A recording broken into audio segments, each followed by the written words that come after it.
আজকে শনিবার দিন অথবা রাত্রে আল্লাহ পাক রব্বুল আলামিনের কিছু শিখানো দোয়া এবং নবীজি সাল্লাল্লাহু আলাইহি ওয়াসাল্লামের কিছু শিখানো দোয়া মাত্র 3টি বার করে করে পাঠ করবেন। এক নম্বরে, আল্লাহ পাক রব্বুল আলামিন যেন আমাদের জীবনের সমস্ত গুনাহকে মাফ করে দেন। 2 নাম্বার, যেন আমাদের জন্য আল্লাহ পাক রব্বুল আলামিন জান্নাতকে যেন ওয়াজিব করে দেন। 3 নম্বরে, আল্লাহ তাআলা যেন আমাদের জন্য হালাল রিজিক, হালাল খাবারের ব্যবস্থা করে দেন। এবং তারপরে সর্বশেষে মনের আশা বাসনা আল্লাহ তাআলা যেন কবুল আর মঞ্জুর করে নেন। কেননা আল্লাহ পাক রব্বুল আলামিন আমাদের ভাগ্যকে নির্ধারণ করেছেন। নবীজি সাল্লাল্লাহু আলাইহি ওয়াসাল্লামের একটি হাদিস, যে ব্যক্তি দোয়া করে না সে ব্যক্তিকে আল্লাহ তাআলা পছন্দ করেন না, তাহার উপরে আল্লাহ পাক রব্বুল আলামিন রাগান্বিত হয়ে যান। এবং একমাত্র একটা কাজই আছে যেই কাজটি করলে আপনার ভাগ্য পর্যন্ত পরিবর্তন হয়ে যেতে পারে। এবং রিজিকের মালিক আমার আল্লাহ, আপনারও রিজিকের মালিক আল্লাহ। তাহলে আমরা এই সকাল বিকাল অথবা যে কোনো দিন যে কোনো সময় জিকির তাসবিহ তাহলিলগুলো আমরা পাঠ করতে পারবো। এর মাধ্যমে আমরা আল্লাহ তাআলার শুকরিয়া আদায় করতে পারবো। তাহলে চলুন আর দেরি না করে অবশ্যই এই দোয়াগুলো আমরা পাঠ করব। আমার সঙ্গে সঙ্গে আপনিও পড়বেন। ইনশাআল্লাহ আমারও যেই পরিমাণ সওয়াব হবে আপনারও ওই পরিমাণ সওয়াব হবে।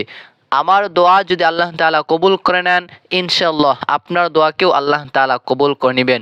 আমি গুনাহগার মানুষ, হয়তো আপনার দোয়া কবুল হয়ে যেতে পারে, আমার দোয়া কবুল নাও হতে পারে। তবে একটা হাদিসের ভিতরে বর্ণনা করেছেন যে কেউ যদি মনে করে যে আল্লাহ তাআলার কাছে দোয়া করবে, আল্লাহ তাআলা তাকে দিবে না, আল্লাহ তাআলার কাছে চাইলে সে পাবে না, এই নিয়ত নিয়ে যেন কোনো বান্দা দোয়া না করে, তাহলে তার দোয়াকে কবুল করা হবে না। তাহলে প্রিয়দিনী ভাই ও বোনেরা, আজকে শনিবার দিন অথবা রাত্রেতে এই ছোট্ট আমলটি করবেন।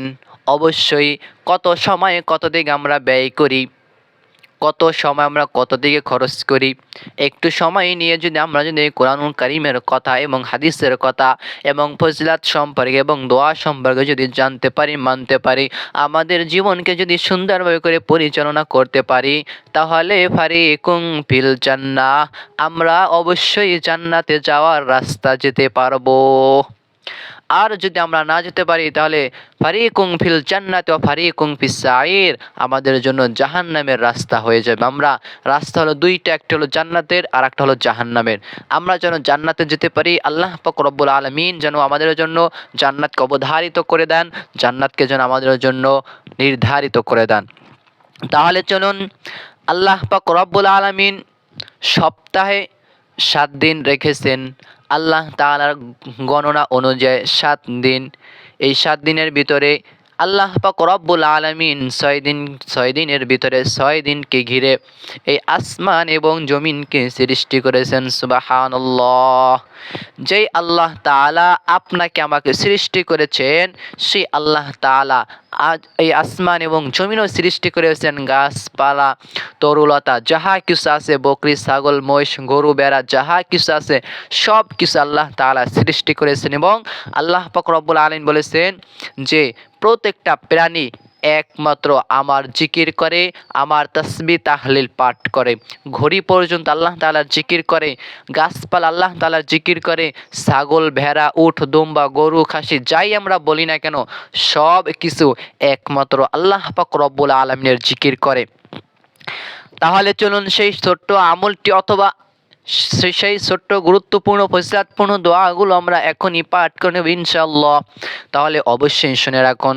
সম্ভব হলে আপনি উত্তম রূপে ওযু করে নেবেন, অথবা ওযু ছাড়া অবস্থায় আপনি কি করতে পারেন, এই দোয়াগুলো পড়তে পারেন। সেক্ষেত্রে কোনো সমস্যা হবে না ইনশাআল্লাহ। আমার আল্লাহ কবুল করতে পারেন, সেই আশা নিয়ে আকাঙ্ক্ষা নিয়ে দোয়াগুলো পাঠ করবেন। 1 নম্বরে যে দোয়াটি পাঠ করবেন সেই দোয়াটি হলো দুরূদ শরীফ। আল্লাহ পাক রব্বুল আলামিন বলেছেন, ইন্নাল্লাহা ওয়া মালাইকাতাহু ইউসাল্লুনা আলান নবী আমি আমার ফেরেশতাদেরকে নিয়ে ওয়া মালাইকাতাহু ইউসাল্লুনা আলান নবী ইয়া আইয়ুহাল্লাযীনা আমানু সাল্লু আলাইহি ওয়া সাল্লিমু তাসলিমা। আল্লাহ তাআলা বলেছেন, আমি এবং আমার ফেরেশতাদেরকে নিয়ে আমি আমার নবীর উপরে দরুদ শরীফ পাঠ করি। তাই হে ঈমানদারেরা, তোমরাও বেশি বেশি করে নবীর উপরে দরুদ শরীফ পাঠ করো। স্বয়ং আল্লাহ তাআলা নবীর উপরে দরুদ শরীফ পড়েন, আপনিও দরুদ শরীফ পাঠ করেন। একবার দরুদ শরীফ পাঠ করলে আপনার উপরে 10টি রহমত, 10টি বরকত নাজিল হবে, 10টি গুণ আমলনামা থেকে কেটে দেওয়া হবে, 10টি সওয়াব আমলনামায় লিখে দিবেন, 10টি বড় বড় বিপদকে আল্লাহ পাক রব্বুল আলামিন নিমেষেই দূর করে দিবেন। তাহলে 1 নম্বরে সর্বপ্রথমে 3টি বার দরুদ শরীফ পাঠ করবেন, একদম ছোট দুরূদ, সাল্লাল্লাহু আলাইহি ওয়াসাল্লাম, সাল্লাল্লাহু আলাইহি ওয়াসাল্লাম, সাল্লাল্লাহু আলাইহি ওয়াসাল্লাম, সাল্লাল্লাহু আলাইহি ওয়াসাল্লাম। এভাবে করে 1 নম্বরে এই দুরূদ শরীফটাকে 3টি বার পাঠ করবেন। তারপরে 2 নম্বরে যে দোয়াটির কথা বলে দেবে, এই দোয়াটি পাঠ করবেন। নবীজি সাল্লাল্লাহু আলাইহি ওয়াসাল্লাম সাহাবায়ে কেরামদেরকে ডেকে বলেছেন, হে সাহাবীরা, তোমরা বেশি বেশি করে কালিমার জিকির করো, কেননা এই কালিমার জিকির যে যত বেশি করবে, আল্লাহ পাক রব্বুল আলামিন তার মনকে, একটা কলব আছে মানুষের শরীরের ভিতরে, একটা কলব আছে, যে যত জিকির আজকার কম করে তার কলবের ভিতরে জং ধরে যায় এবং তার ইবাদতে মন বসে না, ইবাদত করতে সে পারে না। অবশ্যই তোমরা বেশি বেশি করে জিকির করো, তোমাদের কলব সাফ হয়ে যাবে এবং তোমরা নিষ্পাপ হয়ে যাবে এবং তোমাদের সব কিছু, সব অভাব অনটন দুঃখ কষ্ট যা কিছু আছে সব কিছু স্বয়ং আল্লাহ তাআলা দূর করে দিবেন। আবু দাউদ শরীফের ভিতরে এসেছেন, কোনো বান্দা যদি মনের ভিতরে আশা নিয়ে, আকাঙ্ক্ষা নিয়ে এবং তাওবার নিয়াইতে যদি ফিরে আসে, আসার পরে যদি জীবনে পিছনে যত গুনাহ করেছে ওই গুনাহ যদি ছেড়ে দিতে পারে এবং সামনের দিনকে রেখে যদি সে চিন্তা ভাবনা করে, আমি যত গুনাহ করেছি, অন্যায় অবিচার জুলুম অত্যাচার যা কিছু করেছি আমি এখন থেকে ছেড়ে দিব, এই নিয়ত করে, এই আশা করে যদি সে যদি আশার উপরে স্থগিত থাকার চিন্তা ভাবনাও করে, তারপরে কেউ যদি কালিমায়ে তাইয়্যিবা লা ইলাহা ইল্লাল্লাহু মুহাম্মাদুর রাসূলুল্লাহ সাল্লাল্লাহু আলাইহি ওয়াসাল্লাম, এই কালিমা কেউ যদি একবার পাঠ করে, স্বয়ং আল্লাহ পাক রব্বুল আলামিন তার জীবনের সমস্ত গুনাহকে মাফ করে দেন। তাহলে এই কালিমার জিকিরটি যত পারেন তত করবেন, সর্বনিম্ন হলে চেষ্টা করুন 3টি বার পর্যন্ত পাঠ করার চেষ্টা করবেন। মনের ভিতরে আশা রাখবেন, লা ইলাহা, ধীরে সুস্থে আস্তে আস্তে পাঠ করবেন, লা ইলাহা ইল্লাল্লাহু মুহাম্মাদুর রাসূলুল্লাহ সাল্লাল্লাহু আলাইহি ওয়াসাল্লাম। এই কালিমাটাকে কি করবেন? পাঠ করবেন। তারপরে আপনি যে কাজটি করবেন, তারপরে আপনি দুনিয়া এবং আখিরাতে কল্যাণ পাওয়ার জন্য একটি সহজ দোয়া 3টি বার পাঠ করবেন। দোয়াটি হলো, রব্বানা আতিনা ফিদ দুনিয়া হাসানাতাও ওয়া ফিল আখিরাতি হাসানাতাও ওয়া কিনা আযাবান নার। এই দোয়াটিকে পাঠ করবেন। রব্বানা, হে আমার রব, হে আমার প্রভু, আতিনা ফিদ দুনিয়া, তুমি আমাকে দুনিয়াতেও, ওয়া ফিল আখিরাতি হাসানাতাও ওয়া কিনা আযাবান নার, তুমি আমাকে দুনিয়াতেও কল্যাণ দান করো, আখিরাতেও তুমি আমাকে কল্যাণ দান করো এবং জাহান্নামের আগুনকে তুমি আমার জন্য ক্ষমা করে দাও, মাফ করে দাও। সুবহানাল্লাহ। তাহলে এই দোয়া পাঠ করবেন, রব্বানা আতিনা ফিদ দুনিয়া হাসানাতাও ওয়া ফিল আখিরাতি হাসানাতাও ওয়া কিনা আযাবান নার। 3টি বার এই দোয়া পাঠ করবেন। তারপরে আপনি কোন দোয়া পাঠ করবেন? জান্নাত ওয়াজিব হওয়ার জন্য যে দোয়াটি আছে এই দোয়াটি পাঠ করবেন।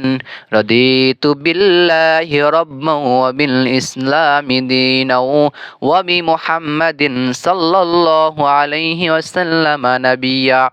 এই দোয়াটাকে পাঠ করবেন 3টি বার। আবারও বলে দিচ্ছি, রাদিতু বিল্লাহি রাব্বান ওয়া বিল ইসলামি দীনাও ওয়া বি মুহাম্মাদিন সাল্লাল্লাহু আলাইহি ওয়াসাল্লাম নাবিয়্যা। এই দোয়াটিকে 3টি বার পাঠ করবেন। তারপরে আপনি হালাল রিজিকের জন্য আল্লাহ তাআলার কাছে দোয়া করবেন। হযরত আলী রাদিয়াল্লাহু তাআলা আনহু তিনি এই দোয়াটি শিখিয়েছিলেন এক সাহাবীকে। সেই দোয়াটি হলো, আল্লাহুম্মা কফিনি বিহালালিকা আন হারামিক ওয়া আগনিনি বিফদলিকা আম্মান সিওয়াক। আবারও বলে দিচ্ছি, اللهم اكفني بحلالك عن حرامك وأغنني بفضلك عمن سواك। এই দোয়াটি পাঠ করবেন।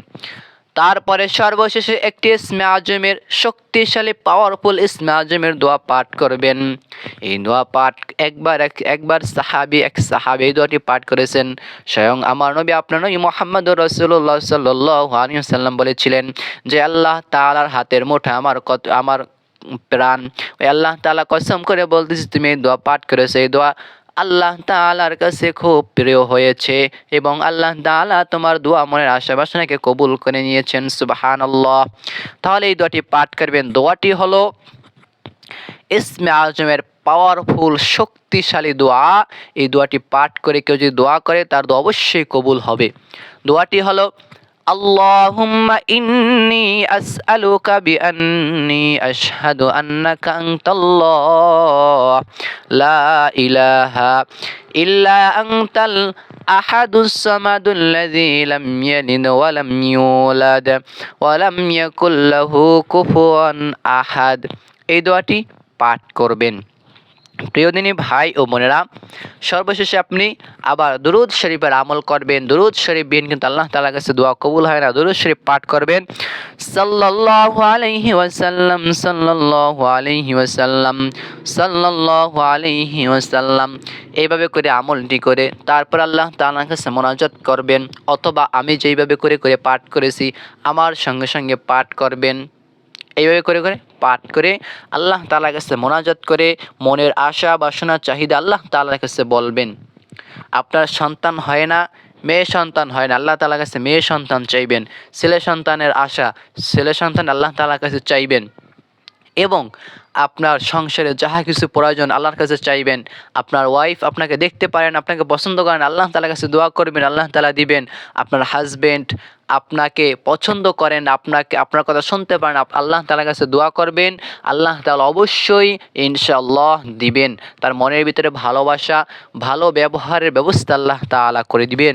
এবং মনের ভিতরে যত দুঃখ কষ্ট, প্রচুর ঋণে জর্জরিত হয়ে আছেন, আমলগুলো করেন, আল্লাহ তাআলা একভাবে না এক, আজ না হয় কাল, কাল না হয় পরশু আল্লাহ তাআলা দিবেন। প্রিয় দিনী ভাই ও বোনেরা, সকলে নামাজ আদায় করবেন। আমরা অনেকে আছি নামাজ পড়ি না, আমল করি, কোনো কাজে আসে না। আপনাকে নামাজ পড়তে হবে, পাশাপাশি দোয়াগুলো পাঠ করতে হবে।